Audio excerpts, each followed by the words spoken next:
ഇത് പ്രേക്ഷകർ കാത്തിരുന്ന മുഹൂർത്തം. അത് നമ്മുടെ സച്ചിയും രേവതിയും അടുത്തടുത്ത് എന്താ പറയുക, ആ ഒരു പ്രണയത്തിലേക്ക് കടക്കുകയാട്ടോ.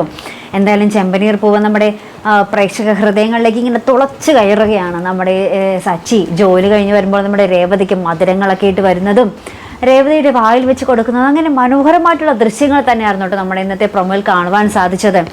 അപ്പുറത്ത് നമ്മുടെ ചന്ദ്രമതി നല്ല കിടിലൻ അമ്മായിമ്മ പോരും എടുക്കുന്നുണ്ട്. നിസ്സാര കാര്യത്തിന് കിടന്ന് ദേഷ്യപ്പെടുകയും രേവതിയെ കുത്തിപ്പറയുകയും രേവതി അടുക്കളയിൽ നിന്ന് വലിച്ചിടുകയൊക്കെ ചെയ്യുന്നുണ്ട്. പക്ഷെ അപ്പോഴും ആശ്വാസമായി നമ്മുടെ സച്ചി രേവതിക്കൊപ്പം ഉണ്ട് എന്നുള്ളതാണ് നമ്മുടെ പ്രേക്ഷകർക്കും ആശ്വാസം. എന്തായാലും സച്ചി നമ്മുടെ രേവതിയെ ആ ഒരു സ്നേഹത്താൽ പ്രണയത്താൽ മൂടാൻ തന്നെ പോകുകയാണ്. ആ ഒരു ഭയങ്കര മനോഹരമായിട്ടുള്ള മുഹൂർത്തങ്ങളാണെങ്കിൽ എപ്പിസോഡുകളാകും ഇനി വരാൻ പോകുന്നത്.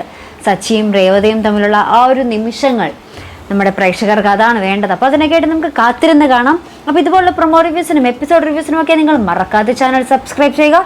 അടുത്തൊരു വീഡിയോ വരുന്നത് വരയ്ക്കും ഗുഡ് ബൈ.